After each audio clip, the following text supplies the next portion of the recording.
رب اشرح لي صدري ويسر لي امري واحلل عقدة من لساني ويفقهوا قولي. الصلاة والسلام عليك يا رسول الله وسلام عليك يا حبيب الله. اللہ سبحانہ وتعالیٰ کا لاکھ لاکھ شکر عظیم ہے کہ مالک الملک نے ہمیں اپنی یاد کے لیے یہاں جمع ہونے کی توفیق عطا فرمائی.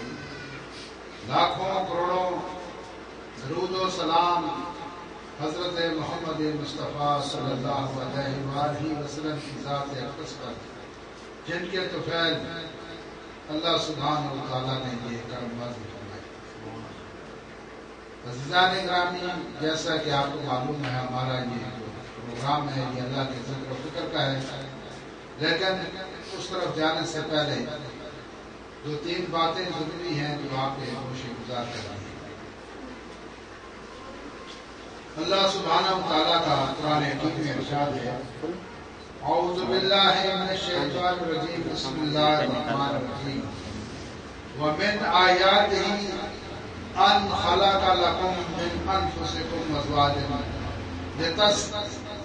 لتسکنوا الیہا وجعل بینکم مودۃ ورحمۃ ان فی ذلک لآیات لقوم یتفکرون. صدق اللہ مولانا العظیم. عزیزان گرامی، اللہ سبحانہ وتعالیٰ کا ہم پر لاکھ لاکھ شکر عظیم ہے. جتنا بھی انسان اللہ کا شکر ادا کرے اتنا ہی کم ہے.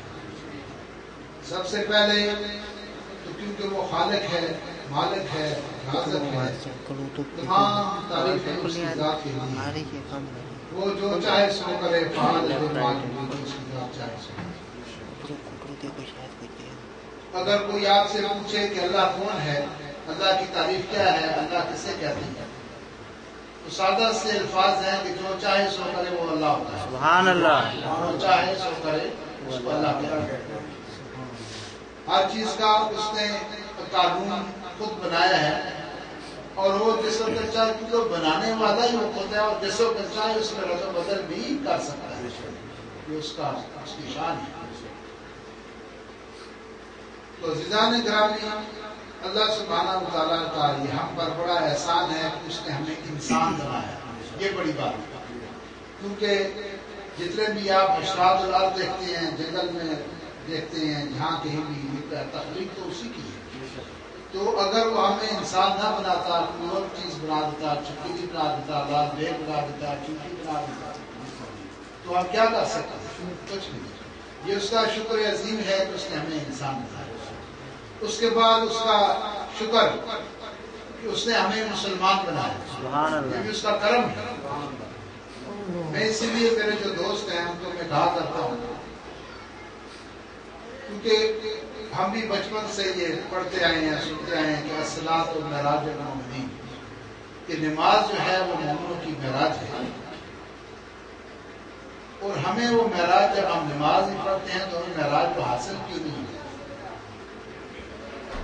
معراج حاصل ہوتی ہے، لیکن اس کے پڑھنے کا، اس نماز کی ادائیگی کا بھی طریقہ ہے. اگر اس طریقے سے نماز ادا کی جائے تو یقیناً انسان کو معراج حاصل ہو سکتا ہے. تو میں اپنے دوستوں کو یہ بتایا کرتا ہوں کہ دوستوں، جس وقت آپ وضو کر کے مسئلے پر کھڑے ہوں تو اس وقت ہاتھ اٹھا کر اللہ کی بارگاہ میں دعا کیا کریں، یا اللہ تیرا لاکھ لاکھ شکر و احسان، جہاں تجھے لاکھوں کروڑوں انسان نہیں مانتے، تو نے مجھے ماننے والا بنا. سبحان اللہ. میں تجھے مانتا ہوں. پھر تیرا شکر کہ تو نے مجھے اپنی بارگاہ میں حاضر ہونے کی توفیق عطا فرمائی.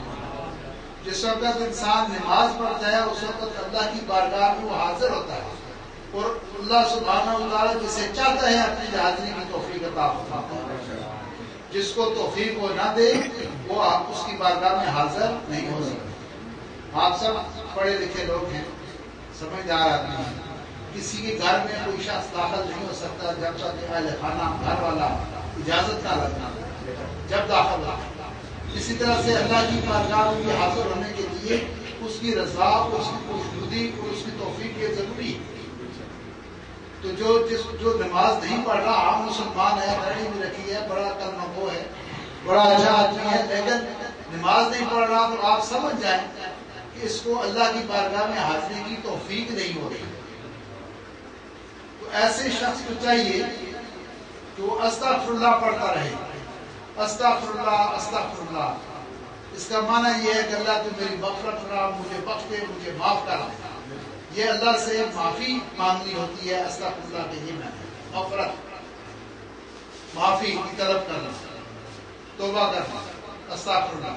تو جس وقت آپ کی استغفار اللہ کی بارگاہ میں قبول ہو جائے گی تو پھر آپ کو اجازت حاضری کی مل جائے گی۔ تو جب کھڑے ہوں تو کہیں کہ اللہ تیرا لاکھ لاکھ شکر و احسان کہ جہاں تجھے لاکھوں کروڑوں انسان مانتے نہیں، تو نے مجھے اپنا ماننے والا بنا دیا، یہ تیرا کرم ہے، تیرا شکر۔ پھر تو نے مجھے اپنی بارگاہ میں حاضر ہونے کی توفیق عطا فرمائی، یہ بھی مولا تیرا شکر ہے۔ اب جو میں پورا پورا سجدہ کروں تو اپنی بارگاہ میں اس کو قبول کر دیتا۔ پھر آپ نماز پڑھیں اور سجدے میں اس وقت تک پڑے رہیں جب آپ کو یہاں سے اطمینان دل حاصل نہ ہو۔ جب دل کے اندر اطمینان کا احساس ہو جائے کہ اب میرا قلب جو ہے مطمئن ہے، تو اس وقت سر اٹھا دیں۔ مسجد میں جو ہم نماز پڑھتے ہیں یہ فرض ہے۔ اللہ تعالیٰ نے فرمایا قرآن پاک کے اندر وَرْكَعُوا مَعَ الرَّاكِعِينَ، رکوع کرو رکوع کرنے والوں کے ساتھ۔ تو جو فرض نماز ہے آپ اللہ کے گھر میں مسجد میں جا کے جماعت کے ساتھ ادا کریں، وہاں پر ہم پابند ہوتے ہیں، ڈسپلن کے پابند ہیں۔ جس وقت آگے امام صاحب کہیں گے اللہ اکبر تو ہمیں اٹھنا پڑے گا، وہ کہیں گے سمیع اللہ لمن حمدہ، ہمیں رکوع سے سر اٹھانا پڑے گا، کیونکہ ان کے ماتحت ہو گئی ہیں، ان کے زیر کنٹرول ہے۔ تو جب تک وہ ہمیں رکوع میں رکھیں گے ہم رہیں گے، جب تک وہ سجدے میں رہیں گے ہم رہیں گے۔ اگر ہمارا دل چاہتا بھی ہو کہ ہم اور سجدہ لمبا کریں، زیادہ سے زیادہ اللہ کے رب کی تسبیح کریں، لیکن وہاں حکم ہے کہ اللہ اکبر کھڑے ہو۔ لہٰذا جو سنت نمازیں ہیں یہ نوافل ہیں وہ آ کر اپنے گھر میں پڑھیں آزادی کے ساتھ، اس میں آپ کو لطف اور سرور آئے گا۔ آپ چاہیں تو گھنٹہ سجدے کریں، 2 گھنٹے رہیں، رات بھر رہیں، وہاں سے آپ کو اٹھانے والا نہیں۔ تو جب سر سجدے میں رکھیں گے تو اس وقت آپ کو طمانینت قلب حاصل ہو جائے گی۔ جس وقت دل میں سکون آ جائے، قلب مطمئن ہو جائے تو پھر سجدے سے سر اٹھائیں۔ تو اللہ کا شکر ادا کرتے رہا کریں کہ اللہ نے ہمیں، پھر اللہ نے مزید اس کا شکر و احسان یہ اس نے ہمیں اپنے پیارے پیارے محبوب محمد مصطفیٰ کی امت سے کروایا، اور انہوں نے ہمارے لیے اللہ نے اپنے محبوب کو سراج منیر بھی بنا کے بھیجا اور شفیع المذنبین رحمت اللہ علیہ بنا کے بھیجا۔ سبحان اللہ۔ ہمیں خوف نہیں، ہمیں ڈر نہیں، کہ ہمیں یہ پتہ ہے کہ آقا جو جہاز شفیع المذنبین ہیں وہ قیامت کے دن ہمارے لیے شفاعت فرمائیں گے۔ ہم ہی کیا سارے دوسرے انبیاء کی جو امتیں ہیں ان کے لیے بھی وہ شفاعت فرمائیں گے، ہم ہیں ہی ان کے کلمہ گو سے پیار و محبت کرنے والے۔ تو ہمارے آقا اور مولا جو ہے وہ ہمارے شفیع ہیں، اور پھر وہ رحمت ہے ہمارے لیے نہیں، رحمت اللہ علیہ سارے جہانوں کے لیے اللہ نے ان کو رحمت اللہ علیہ۔ تو ہمیں اللہ نے ان کی امت سے پیدا کر دیا، سبحان اللہ، یہ بھی اس کا کرم ہے، اس کا شکر ہے۔ اور پھر سب سے بڑی بات یہ کہ ہمیں اللہ سبحانہ وتعالیٰ نے ہماری ہدایت کے لیے اپنی پاک کلام بھیجی، اپنی جناب سے بھیجی، لیکن وہاں بھی زبان محمد مصطفیٰ کی، کلام خدا کا ہے، کلام خدا کا ہے، زبان محبوب کی ہے۔ سبحان اللہ۔ تو یہ جو ہمارے ہاتھ میں قرآن پاک ہے یہ کلام تو الہی ہے، لیکن یہ حضور پاک کے منہ زبان مبارک سے نکلے ہوئے یہ الفاظ ہیں۔ سبحان اللہ۔ اس قرآن پاک کے اندر جو اللہ سبحانہ وتعالیٰ نے اپنا کلام کے ذریعے ہمیں یہ بتایا ہے کہ ہم یہ زندگی جو اللہ تعالیٰ نے دی ہے اس کو کس طرح سے گزاریں۔ میں تو یہ چاہتا ہوں، میری تمنا یہ ہوتی ہے کہ جو ہمارے علماء کرام ہیں، جس وقت صبح جمعہ المبارک ہے تو ہر جو عالم ہے، جو خطیب ہے، اس کے ہاتھ میں اللہ کی کتاب ہو، وہ الف لام میم سے شروع کرے، وہ الناس تک اس کو ختم کرے۔ یہ ہمیں بتائے جو اللہ نے ہمارے لیے بھیجا ہے۔ ہمیں حدیث مبارکہ کے حوالے سے یا حضور کے کسی عمل سے، صحابہ اکرام کے عمل سے ہمارے لیے اس کی تشریح و توضیح کرے تاکہ ہم ہدایت آ سکیں، ہم اپنی اصلاح کر سکیں، مسجد میں جائیں وہاں سے قرآن سن کے آئیں، آ کے اپنے بچوں کو بتا سکیں کہ ہم یہ سن کر آئے ہیں، اپنی بیویوں کو بتائیں، اپنے دوست احباب کو بتائیں کہ یار ہم نے یہ قرآن پاک آج ہم مسجد میں جمعہ پڑھنے گئے تو ہمارے جو خطیب صاحب تھے انہوں نے یہ بیان کیا ہے، تاکہ اس سے ہماری بھی اصلاح ہو، ہماری اولاد کی بھی اصلاح ہو۔ اور یہ تو اصلاح کے لیے آیا ہے، کیونکہ اللہ سبحانہ و تعالیٰ نے جب انسان کو پیدا کیا اور ساتھ اس کو عقل، فہم، فراست، شعور، عقل دے دی، لہٰذا اس کو سمجھنے بوجھنے والا ایک چیز بنائی، اس کے اندر سوچ ہے، وچار ہے، عقل ہے، یہ اچھے برے کی تمیز ہے، اس کے اندر کیا اچھا ہے کیا برا ہے، اس کو یہ سمجھ سکتا ہے۔ باقی بھینس، گائے، جو حیوانات ہیں، نباتات ہیں، جمادات ہیں، وہ اس بات کو نہیں سمجھتے کہ ان کے پاس عقل نہیں ہے، انسان کے پاس عقل ہے۔ اللہ نے تمام چیزیں جو ہے یہ بات یاد رکھا، تمام اشیاء جو ہے زمین کے اندر وہ ان کے اوپر یہ نظریہ ہے جبر و قدر، وہ جبرن کھڑی ہے، درخت اپنی جگہ سے ہل نہیں سکتا، درخت بھی اسی طرح سے زندگی گزارتا ہے جس طرح آپ گزارتے ہیں۔ آپ تو پڑھے لکھے لوگ ہیں کہ جب درخت اس کو خوراک کی بھی ضرورت ہے، اس کو روشنی کی بھی ضرورت ہے، اس کو پانی میں پیچھے دل بیٹھے ہوئے سائنسدان وہ سانس بھی لیتا ہے، جب سانس لیتا ہے تو کاربن اپنے اندر لے کے جاتے ہیں، جب وہ سانس چھوڑتا ہے تو آکسیجن باہر چھوڑتا ہے، جو ہماری زندگی کے لیے، ہماری بقا کے لیے، ہماری حیات کے لیے وہ آکسیجن ضروری ہے۔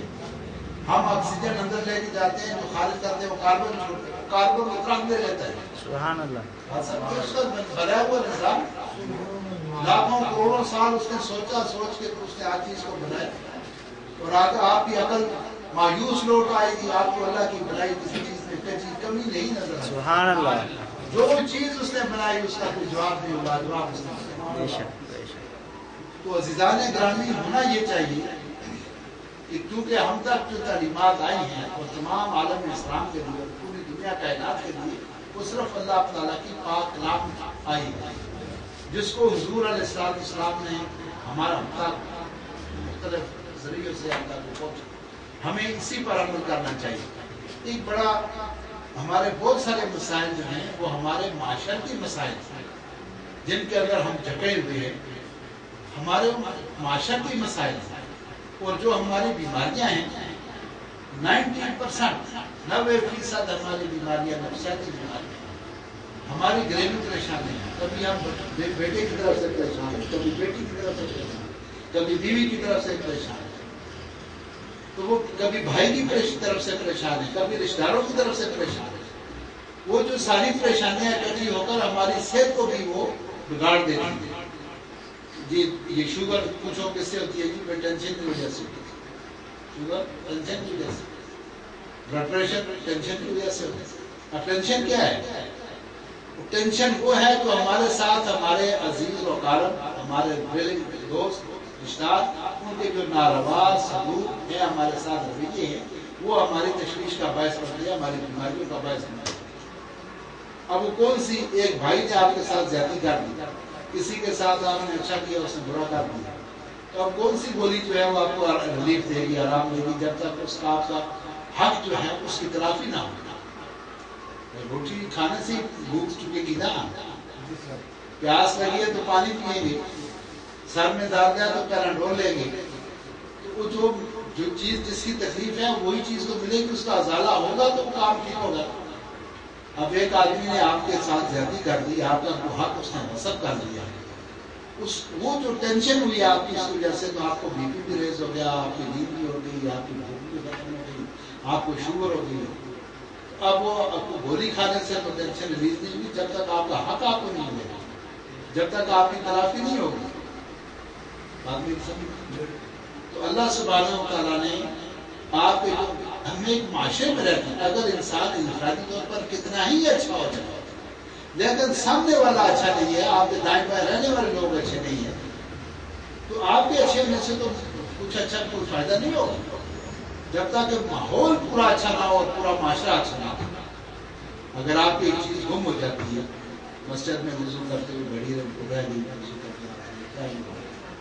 یا راستے میں آپ کا پرس گیا، اگر وہ دوسرے لوگ جو اٹھانے والے ہیں جن کو راہگیر ہوں گے وہ دیانتدار ہوں گے تو آپ کا پرس آپ تک پہنچے گا، پھر چوری کا تو خطرہ ہی کوئی نہیں ہے۔ آج تو آپ کوئی چیز لے کے جائیں تو وہ آپ خود محفوظ ہی نہیں ہے، کوئی پرس چھین کے لے جاتا ہے، گلے سے لاٹر پاتی کے نکال لیتا ہے، آپ کی جیب سے جیب کاٹ لیتا ہے، جب پتلے گھومنے آپ سے محفوظ نہیں ہے کچھ۔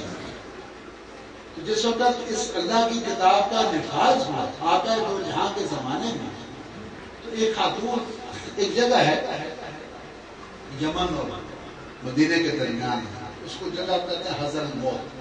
کیا کہتے ہیں؟ حضر الموت۔ حضر مانا حاضر، پریزنٹ، موت کہ جس وقت آپ وہاں پہنچیں گے موت حاضر ہے۔ وہ ایک ایسی گھاٹی ہے، ایک راستہ تھا جس میں چور اور رازان ڈاکو لوگ وہاں بیٹھا کرتے تھے، کوئی آدمی وہاں سے گزرتا تھا، وہ قافلہ تجارتی قافلہ یہ ویسے لوگ سب، تو وہاں پر جو قزاق تھے، ڈاکو تھے، رازان تھے، وہ ان کو لوٹ لیا کرتے تھے، ان کو قتل بھی کرتے تھے، سفر بڑا مشکل تھا۔ تو جب اسلام کا بول بولا ہو گیا، ہر طرف اسلام اسلام ہو گیا، تو ایک عورت یمن سے چلی حضر الموت کو کراس کرتی اکیلی، کئی دنوں کی مسافت کے بعد مدینہ طیبہ میں پہنچی۔ اس کو لوگوں نے پوچھا تم کہاں سے ہے؟ اس نے کہا میں یمن سے آیا۔ اس نے کہا راستے میں حضر الموت پڑتے ہیں؟ اس نے کہا کوئی خوف نہیں، کوئی خطرہ نہیں، وہ امن ہو گیا، ہر طرف امن ہے، ہر آدمی کو سیکورٹی مل گئی۔ آج دن کو بھی یہاں خلیفہ صاحب بیٹھے ہوئے تھے، احمد صاحب جو آدمی بیٹھے تھے، میں نے کہا اسلام اتنا خوبصورت مذہب ہے سبحان اللہ کہ اس نے ہر چیز کو تحفظ دیا ہے، ہر چیز کو حق دیا ہے، حقوق دیے ہیں، بیوی کے حقوق، بچوں کے حقوق، والدین کے حقوق، بہن بھائیوں کے حقوق، پڑوسی کے حقوق، حتیٰ کہ کتے اور بلی کے حقوق، حیوانات کے حقوق، ان درختوں کے حقوق۔ آپ کے سائڈ میں اگر درخت لگا ہوا ہے، آدھا گلاس آپ پانی پیئیں، آدھا اس پر ڈالیں، یہ حدیث مبارکہ بھی، جب آپ پانی پیئیں تو آدھا اس پر ڈالیں درخت پر، کیونکہ اس کی بھی ضرورت ہے، اس کی بھی یہ ضرورت زندگی ہے نا، اس کے قائم رہنے کے لیے پانی اس کو ضرور چاہیے، تو آدھا خود پیئیں، آدھا اس کو۔ ایک کتا ہے آپ کے گھر پر بیٹھا ہوا ہے، راکھی تو آپ کے گھر کی کرتا ہے، تو اس کے ساتھ پیٹ کی ہے، کھانا بھی تو آپ اسے دے دیں۔ تو کوئی چیز بھی ہے آپ کے نظر میں، جو بھی نظر میں آتی ہے، ان ہر چیز کا اللہ سبحانہ تعالیٰ نے حقوق معین کر دیا۔ تو عزیزان گرامی میں اپنے اس طرف بڑھ رہا ہوں، جا رہا ہوں دھیرے دھیرے، یہ آپ کو سمجھانا ضروری تھا کہ جو انسانی زندگی کا جو آغاز ہوتا ہے، ابتدا ہوتا ہے، آپ سب کو پتہ ہے کہ اللہ سبحانہ تعالیٰ نے سب سے پہلے آدم کو بنایا، تو آپ سب میں اس کے بعد آدم کے بعد اگر کسی چیز کی تخلیق ہوئی ہے، بڑے غور سے یہ بات کو سمجھیں، آدم کے بعد اگر کسی چیز کی تخلیق ہوئی ہے تو کیا تھی؟ آپ کو بتائیں۔ بی بی ہوا، عورت۔ آدم کی جب تخلیق ہوئی تو اللہ سبحانہ تعالیٰ نے اس کے بعد جس چیز کو پیدا کیا وہ عورت تھی، وہ ہوا تھی، اور اللہ سبحانہ تعالیٰ نے اس عورت کو مرد کا ساتھی بنا دیا، ساتھی، جوڑا بنا دیا کہ وہ دونوں مل کر چلے۔ یہاں سے انسانی زندگی کا آغاز ہوتا ہے، بس اتنی بات ہے، یہ بنیاد ہے، یہ ایک بنیادی بات ہے، اس کو ہمیشہ یاد رکھنا کہ اللہ سبحانہ تعالیٰ نے آدم کے بعد اگر کسی چیز کی تخلیق کی ہے تو عورت کی تھی، اما ہوا کی، اس کو ہم ہوا۔ تو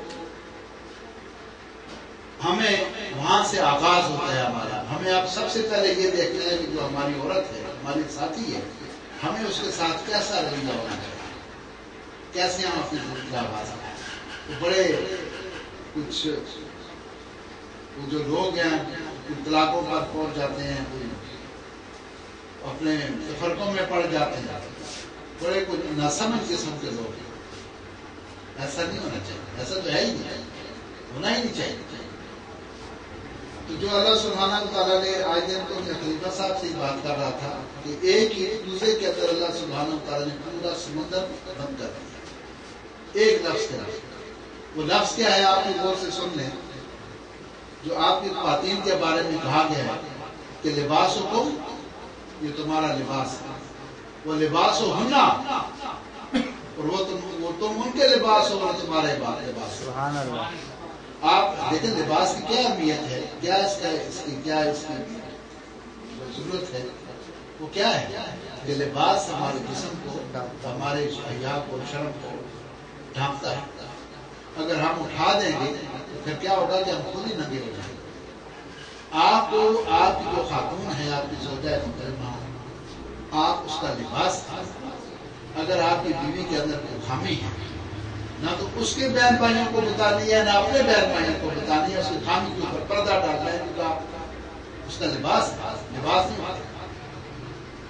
بات سمجھ آ رہی ہے؟ اور اگر آپ کے اندر کوئی خامی ہے تو آپ کی بیوی کو نہیں چاہیے کہ وہ اپنے بھائیوں کے ساتھ یا آپ کے بھائیوں کو بتائے کہ میرے اندر خاوند کا اندر یہ خامی ہے۔ نہیں، بات نہیں سمجھ آ رہی ہے؟ اس وقت وہ لباس قوم و لباس ہونا کی بات پوری ہوگی جب تک کہ آپ ایک دوسرے کے اوپر پردہ ڈالیں گے۔ پردہ عورت کے اوپر ڈالنا، اس کے اعمال کے اوپر ڈالنا ہے، اس کے عادات و اقدار کے اوپر ڈالنا ہے، اس کی خامیوں کے اوپر پردہ ڈالنا ہے، اس کی خامی کا چرچا نہیں کرنا۔ بات میں سمجھ آ رہی ہے آپ؟ تو اب دیکھیں جس طرح ہر انسان کی ایک عزت نفس ہے، کیسا وہ احمق آدمی ہے جو اپنی بیوی کی برائیاں دوسروں کو چرچا کرتا اپنے لیے، سوچتا ہے جی یہ چائے اچھی نہیں بناتے، یہ کپڑے نہیں دھوتے، یہ بچوں کو نہیں سنبھالتے، یہ آٹا ڈھیلا گوندتی ہے، اس کا سالن کھانے کے قابل نہیں ہوتا، اس کا یہ ہوتا ہے، اس کا وہ ہوتا ہے۔ کیوں بتاتے بھائی؟ She's a partner of your life. اور وہ کیوں کہے کہ میرا شوہر دیر سے آتا ہے، مجھے خرچہ نہیں دیتا، مجھے مارتا ہے، مجھے پیٹتا ہے، مجھے یہ کرتا ہے، وہ کرتا ہے۔ تو بیوی و خاوند کی بات ہی نہ ہو۔ غلاگی سمجھ لباس ہونا، لباس ہونا۔ ایک بڑی خوبصورت میں نے آیت پڑھی ہے، بڑی خوبصورت آیت ہے، وہ جو میں نے تلاوت کی ہے شروع میں آپ اس کی طرف آ رہا ہوں۔ تو اس میں اللہ سبحانہ تعالیٰ خواتین کے بارے میں فرماتے ہیں کہ وَمِنْ آیَاتِهِ، سبحان اللہ، یہ اللہ کی، یہ جو آپ کے گھر میں خاتون بیٹھی ہیں، یہ اللہ کی نشانیوں میں سے ایک نشانی ہے۔ جس طرح چاند ہے، ستارے ہیں، سورج ہیں، پہاڑ ہیں، دریا ہیں، جو اللہ سبحانہ تعالیٰ کے ہونے کا، اس کے وجود کا پتہ دیتی ہیں، اس کے مظاہر ہیں، اس طرح سے جو آپ کی بیوی ہے وہ بھی اس کی نشانی میں سے ایک نشانی ہے۔ وَمِنْ آیَاتِهِ، یہ اللہ کی نشانیوں میں سے ایک نشانی ہے۔ ان خلق لکم، ان مانا کہ خلقہ کریٹ کرنا، پیدا کرنا، خلقہ اس نے پیدا کیا، لکم تمہارے لیے، لکم تمہارے لیے، تم سب کے لیے اس نے اپنی نشانی من انفسکم، اور خود تمہاری اپنی ذات سے، تم ہی میں سے ازواجن جوڑا بنا دیا، ساتھی بنا دیا، زندگی کا ساتھی بنا دیا، ہے جوڑا بنا دیا، لتسکنوا، تاکہ تم اس سے سکون حاصل کر سکو۔ اگر آپ کو سکون ملتا ہے، نہ پیسوں سے ملتا ہے، نہ اچھے کھانے کھانے سے ملتا ہے، نہ بازاروں بغیچوں میں گھومنے سے ملتا ہے، کسی چیز سے سکون نہیں ملتا، اگر سکون ملتا ہے تو اپنی بیوی سے ملتا ہے۔ یہ قرآن کا فیصلہ ہے، تسکنوا الیہا، تاکہ تم اس سے سکون حاصل کر سکو۔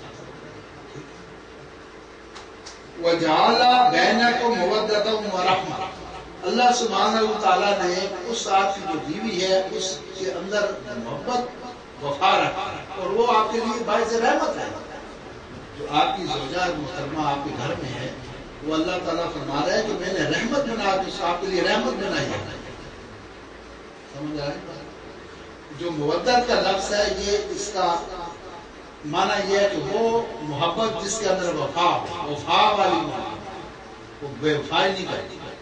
اگر شوہر 3 سال کے لیے، 10 سال کے لیے، 50 سال کے لیے چلا کے چلا گیا کہ تو وہ اس کا انتظار کرتا ہے، وہ اپنی عزت و عصمت کی وہ حفاظت کرتا ہے۔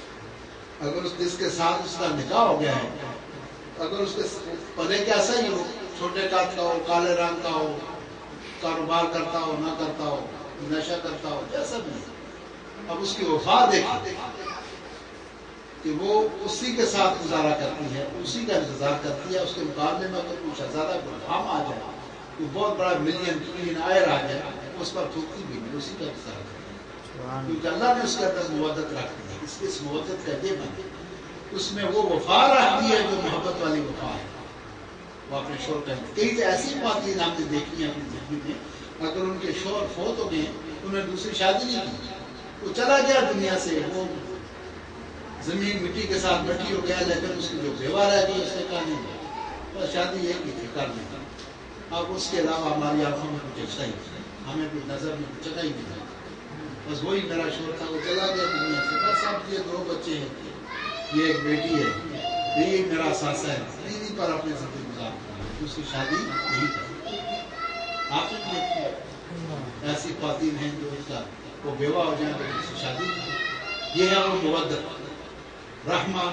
پہلے آپ اپنے دوستوں کے اندر بیٹھے تھے، بہن بھائیوں کے اندر بیٹھے تھے، جب سب چلے جاتے ہیں تو پیچھے رہ جانے والی چیز ہے وہ آپ کی بیوی ہے۔ رات 2 بجے 3 بجے آپ کے سامنے درد ہوا، وہ اٹھے گی، آپ کے لیے گولی ڈھونڈ کر لائے گی، آپ سب کو دکھائے گی، مالش کرے گی، وہ آپ کا ساتھی ہے۔ اچھا آپ کہیں بھی جائیں، آپ اپنے سگے بھائی کو کہیں یار بھائی لاہور چلنا ہے، کہا نہیں یار میں تو بزی ہوں زیادہ، میرے پاس ٹائم نہیں ہے، اور بیوی کو کہہ دیں کہ لاہور چل رہا ہے، وہ آپ سے پہلے بیگ اٹھا کے باہر کھڑی ہوتی ہے، چلے تو جہاں مرضی اس کو لے جاؤ، چوپڑی میں بٹھاؤ، محل میں بٹھاؤ، اس کو دال لا کے دے دو، وہ پکا دے گی، آپ وہ نہیں کہتی کہ مچھلی لے کے آؤ۔ تو اللہ سبحانہ و تعالیٰ نے اس کے اندر مودت رکھ دی ہے اور وہ رحمت ہے آپ کے لیے باعث بنا۔ اور آگے اللہ تعالیٰ نے ارشاد فرمایا اِنَّا فِي ذَلِكَ لَآيَاتٍ لِقَوْمٍ يَتَفَکَّرُونَ، یہ جو نشانی ہے اللہ سبحانہ و تعالیٰ نے یہ بیان کیا ہے، لِقَوْمٍ يَتَفَکَّرُونَ، جو عقل والے لوگ ہیں، جو فکر کرنے والے لوگ ہیں، جو غور کرنے لوگ ہیں، جو سوچنے اور سمجھنے والے لوگ ہیں، کہ جب تک اس کے اوپر غور نہ کریں گے آپ ایسے تو نہیں پتہ چلتا، یہ اس وقت پتہ چلے گا جب آپ اس پر غور کریں گے یار یہ غور ہے کیا ہے، بیوی کہتی کیسی ہے، اس کی جو عادات افعال، اس کا طور طریقہ کیسے ہے، تو جب آپ اس پر غور کریں گے تو آپ چلا اٹھیں گے کہ واہ سبحان اللہ کیا چیز نے بنایا، کیا وفا کا پیکر بنایا، کیا محبت کا ایک سمندر بنایا۔ وہ آپ کے بچوں کو جنم دے رہی ہے، بچے آپ کے اس کے لیے جو بچہ ہے اس کے پیٹ میں آپ کا، اور وہ کتنی عظیم ہے کہ اس نے 9 مہینے آپ کا بچہ اپنے پیٹ میں رکھا ہے، آپ کے کپڑے بھی دھوتی رہی، آپ کے کچن میں بھی کام کرتی رہی، جھاڑو پوچھا بھی کرتی رہی، آپ کے مہمانوں کو بھی سنبھالتی رہی، آپ کے ماں باپ کو بھی سنبھالتی رہی، اور آپ کا بچہ بھی اٹھا، پھر اس نے اس کو جنم دیا بڑی تکلیف سے، بڑی تکلیف سے، سب سے زیادہ جو تکلیف ہے دنیا میں ہے موت کے بعد، تو بچے کو جنم دینے کی تکلیف، پھر اس نے اس کو دودھ پلایا، کھایا، پیشاب کا کھانا کھایا، اب آپ سوئے رہے ہیں کمرے میں، بچہ آپ کا اٹھا کے بیٹھ گیا، خیال کیا یہ شوہر میرا دن کو ڈیوٹی کر کے ہے، یہ بچہ رو رہا ہے کہ اس کی نیند کا، وہ خود جاگتی ہے، آپ کے آرام و سکون کا بھی اس سے خیال ہے، پھر وہ بچے کو تعلیم تربیت پڑھانا کھانا کھلانا پلانا بہت بڑا اس کا پارٹیسپیٹ ہے۔ میری ایک دفعہ بچی بیمار ہوئی، میں نے ایک آیا کو بلایا، اس نے کہا کہ 8,000 روپیہ دن کا لوں گا، اگر رات بھی رکھیں گے تو 8,000 رات کا لوں گا۔ اس کا مطلب یہ کہ بچے کو سنبھالنے کے لیے 16,000 روپے اس نے تنخواہ مانگی، کھانا پینا بھی 3 ٹائم کا، ساتھ مکان بھی، آئی سمجھ جو آپ کے گھر کے 6 بچے ہیں، پھر آپ نے رویہ دیکھنے کہ ہمارا رویہ کیسا ہونا چاہیے، اولاد وہ ہماری، جب آپ لے کے جائیں گے بچے کو اسکول میں پوچھیں گے بچے کا کیا نام ہے، آپ کہیں گے زاہد، اس کے والد کا کیا نام ہے، اس کا نام عثمان، باپ کا نام، ماں کا کیوں نہیں پوچھے، تو وہ اولاد آپ کی ہے، وہ نسل آپ کی ہے، وارث آپ کا ہے، خون آپ کا ہے، لیکن سنبھالنے والی تو اس کا اللہ تعالیٰ نے بڑا مقام بنایا، لہذا اور پھر اللہ نے کہا ہے قرآن پاک میں بڑا ہوا کہ میں نے تمہیں ان کا محافظ بنایا اور تمہارے درجات کو میں نے بلندی دی ہے، عورت پر مرد کو اللہ نے فضیلت دی ہے کیونکہ تم بادشاہ ہو اور یہ تمہاری رعایا ہے۔ اب ایک آپ نے پوری رعایا کے اندر ایک آپ کی بیوی ہے، تو آپ اس کو تحفظ نہیں دے سکتے، اس کو خوش نہیں رکھ سکتے، تو باقی کیا بادشاہی کریں گے؟ بات میری سمجھ آئی؟ دو باتیں میں نے پڑھی، آپ بتائیے، ایک وہ لباس حکم، وہ لباس ہونا والی، یہ آپ کا جو آغاز ہے زندگی ہے وہ یہاں سے شروع ہوتا ہے، یہاں سے ابتدا ہوتی ہے۔ لہٰذا اگر بنیاد جو ہے وہ اگر مضبوط ہو تو پھر ہمارا جہاں تک اس کو لے جائیں جا سکتا ہے، وہ ڈیوریبل بھی ہوتی ہے، پائیدار بھی ہوتی ہے، اور وہ مضبوط بھی ہوتی ہے۔ تو مضبوطی جو ہے وہ یہاں سے ہوتی ہے۔ اگر آپ عورت اور مرد کے طلب، میاں اور بیوی کا طلب مضبوط ہے، اولاد بھی مضبوط، بیٹا بھی مضبوط، بیٹی بھی مضبوط، بہن بھائی بھی مضبوط، سب کچھ مضبوط، آپ خود بھی مضبوط ہے، وہی آپ کا ساتھی ہے۔ اچھا ہمارے گاؤں میں وقت کافی ہو گئے، بس آپ پریشان ہو گئے۔ ہمارے گاؤں میں ہم دیہاتی لوگ ہیں، جہاں کے خلیفہ صاحب رہنے والے ہم بھی نہیں ہیں۔ رات کو کچھ حادثہ ہو جائے، کچھ مہمان آ جائے دور سے، یا کھڑ پھڑ کی آواز آئے تو اٹھتے ہیں لوگ، کہتے ہیں نہیں آپ نہیں جاؤ گے۔ یہ خدا کو ہے، میں نے کئی دفعہ دیکھا ہے، تو عورت اس نے کہا مجھے کوئی نہیں مارتا، میں پہلے باہر نکلتی ہوں، حالات کا جائزہ لیتی ہوں، آپ بعد میں نکلتے۔ تو پہلے عورت نکلتی ہے رات کی، سردیوں کی رات ہے، 12 بجے 1 بجے 2 بجے کوئی کھڑ پھڑ ہوئی، کسی کا ڈاکو آ گیا، چور آ گیا، کیا ہو گیا، تو اس کو کوئی خطرہ ہو تو سب سے پہلے عورت ہمارے گاؤں میں، ہمارے جو علاقہ ہے پورا ریجن بھی بات کر رہے ہیں، خاتون 12 مرد 12۔ اور اگر کہیں خدا نہ خاصہ کوئی لڑائی، کوئی جھگڑا، کوئی ایسا ہو جائے تو ہم نے دیہاتوں میں خواتین کو دیکھا ہے، وہ اپنے شوہر کی ساتھ مدد کے لیے باہر نکل آتی ہیں میدان میں۔ دیکھا نہیں یہ محبت ہے، وفات کتنی بڑی اس کی سیکریفیکیشن ہے، کتنی بڑی قربانی ہے۔ اور اسی لیے آقا جہاں نے خطبہ جو حجت الوداع تھا آخری، اس میں حضور نے جو جہاں فرمایا کالے کو گورے پر، گورے کو کالے پر فضیلت دی، یہ بھی کہ اپنی بیویوں کے حق ادا کرنا چاہیے، اپنی بیویوں کے حق ادا کرنا۔ تو جو آپ کا ہے وہ آپ کی بیوی کا ہے، جو بیوی کا ہے وہ آپ کا ہے۔ اگر آپ کا بچہ ہے تو آپ نہیں کہہ سکتے یہ میرا بچہ ہے، وہ اس کا بھی ہے اور آپ کا بھی، آپ دونوں کا ہے۔ آپ دونوں کے باہمی اشتراک سے اس بچہ دنیا میں اس نے جنم لیا، دنیا میں آیا، حقوق پذیر ہوا جب تک آپ دو ہیں۔ اگر بچے ایک آدمی سعودیہ میں 3 سال رہے، پیچھے بچہ ہوگا نہیں ہوگا، اس وقت ہوگا جب وہ دونوں اکٹھے ہوگا بچہ ہوگا۔ اس لیے دوستوں یہ جو اکائی ہے، یہ بنیاد ہے گھر کی، اس کو خوش ہے، آپ کی بیوی خوش ہے، آپ کے بچے خوش ہیں۔ اچھا سب سے بڑا زیادہ پیار آپ دیکھیں گے کہ بچے جو ہیں وہ ماں سے زیادہ پیار کرتے ہیں، ماں سے پیار زیادہ کرتے ہیں۔ اور اگر آپ کچھ کریں گے اونچ نیچ تو بچے یہ نہ سمجھیں یہ چھوٹے ہیں، وہ سمجھتے ہیں سب، ان کے دل میں یہ بات رہے گی کہ ہمارا پاپا ظالم ہے اور یہ ہماری ماں کے ساتھ ناروا سلوک ہے۔ تو وہ پھر بڑے ہو کر وہ آپ کے ساتھ کوئی ایسا کائنڈ نہیں ہوں گے، آپ کے ساتھ مہربان نہیں ہوں گے، ان کے دل میں، ان کے ذہن میں یہ بات رہے گی۔ تو اگر آپ اپنی بیوی سے پیار کرتے ہیں، محبت کرتے ہیں، بچے دیکھ رہے ہیں تو آپ کے شکر گزار ہوں گے، آپ کے ممنون ہوں گے کہ ہماری ماں کے ساتھ پاپا پیار کر رہا ہے۔ یہ سمجھ آئے حالانکہ سمجھ۔ تو وہاں پر وہ لباس حکم، لباس ہونے والی بڑی اہم بات ہے۔ آپ ایک ہی بات یہ یاد رکھیں، زیادہ یاد ہی نہ رکھیں، ایک ہی بات کافی ہے کہ تم نے اس کا اپنا بچوں کے ساتھ، بہن بھائیوں کے سامنے، بچے بھی ہے نا، یہ ایسی بات بھی نہ ہو کہ آپ کے کچھ بچوں کے ذہن میں کچھ ایسی بات نہیں آنی چاہیے۔ اگر آپ نے بیوی کا پردہ نہیں رکھا، جھگڑا کس بات سے ہوا کہ آپ نے جو بات اس کے اندر خامیاں ہیں، یہ کمی ہے، خامیوں کے بغیر تو صرف خدا کی ذات ہے، باقی تو کوئی نہیں ہے۔ ہر آدمی کے اندر خامی ہے، آپ یہ نہ کہیں کہ مجھ میں خامی نہیں ہے، ہر آدمی کے اندر خامی ہے، کوئی ایسا انسان نہیں جس کے اندر کوئی خامی نہ ہو۔ خامی ہر آدمی کے اندر، صرف رشتوں کے اندر نہیں ہے، کوئی نوری مخلوق ہے، ان کے ساتھ نفس ہی نہیں ہے، ان کو جو حکم ملتا ہے وہ کرتے ہیں۔ اور اللہ سبحانہ و تعالیٰ قل هو اللہ احد اللہ الصمد لم یلد ولم یولد ولم یکن لہ کفوا احد۔ اللہ سبحانہ و تعالیٰ کی ذات پاک ہے جو ہر چیز سے پاک منزہ ہے، لیکن جہاں تک ہم انسان ہیں ہمارے اندر کئی کمیاں ہیں، کئی پیشیاں ہیں، کئی کمزوریاں ہیں، کئی بشری کمزوریاں ہیں وہ ہمارے اندر ہیں، تو ان کو نظر انداز کرنا چاہیے اور خوشگوار زندگی کی بنیاد جو ہے وہ آپ کی سوچ میں کرنا ہے. باقی باتیں انشاءاللہ بہت لمبا یہ موضوع ہے. آج تک اتنا ہی کافی ہے.